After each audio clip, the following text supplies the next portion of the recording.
Before we begin, don't forget to subscribe for new ComHack episodes every week.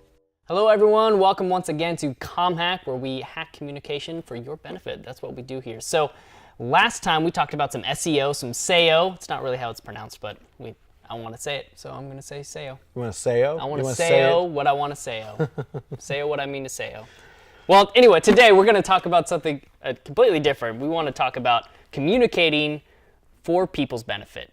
And it seems really like broad. It seems like, well, that's what our entire channel is about. But if we just kind of hone in on it for a second, there's a lot more to it. So Josh, why don't you lead us into this? Okay, so how many times does somebody try to look smart or sound smart in their communication? Like, you see different TV, sitcoms where, one character on the sitcom will use a thesaurus to kind of change for different words because they feel like they're going to sound smarter if they use 3 and 4 syllable words or less popular words. So they're like, I'm going to be smart.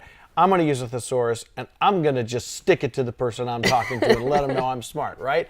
Well, that's not really so beneficial when you're trying to actually communicate. Because if all you're doing is talking up here and the person that you're communicating to is at a different level or just in a completely different space, you're not going to actually get anything across that you're trying to get across other than, this guy's not talking to me. He's talking to somebody else, right?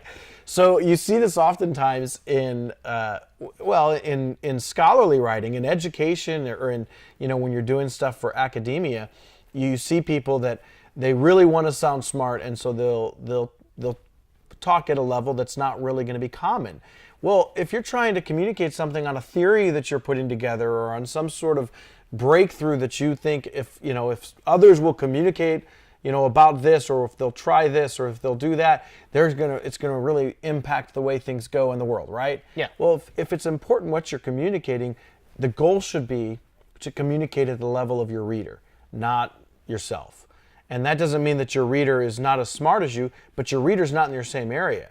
So like we get into this habit of speaking in terms of our local sphere of people that we talk to. So I'm in broadcast.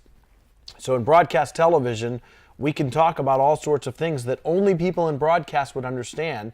And it might be accurate, it might be intelligent, it might be appropriate, but not if I'm trying to talk about broadcast to somebody who's not in broadcast. Because I'm not talking at a level they understand. They're in finance, or they're in marketing, or some other area, some other vocation. So the hack would be communicate for those that you're communicating to, not for yourself. Don't try to sound smart. Don't try to, don't get caught in the rut of just talking around things you already understand.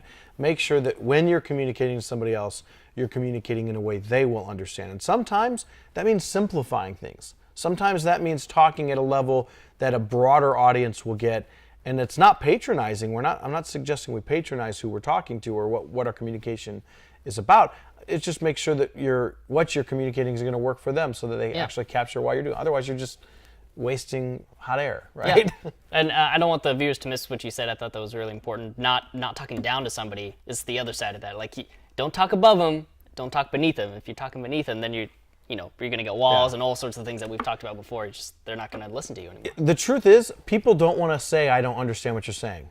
So if somebody has no clue what you're talking about, they're going to more likely nod and act like they know, because they don't want to feel stupid. They don't want to feel like they don't know. And so they're just going to act like they know. And then it's just like a conversation that nobody's going to get anything out of. You feel great you said it.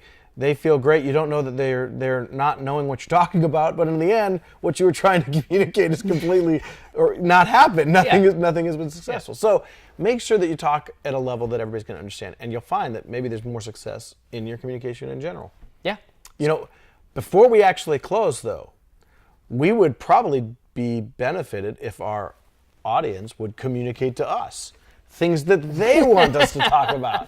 Because sometimes we might talk about things you don't even care about, and we want to maybe offer some things you care about. So I encourage you, check out the communicationhack.com, and you can write to us there, or you can post a comment in the comments on the videos and let us know things that you're interested in so that we can cover them in a future episode. My name's Joshua Weiss. You can follow me at Joshua D. Weiss. And I'm Tim Jones. You can follow me at TLJonesy_. And until next time, we're going to continue mastering communications one hack at a time.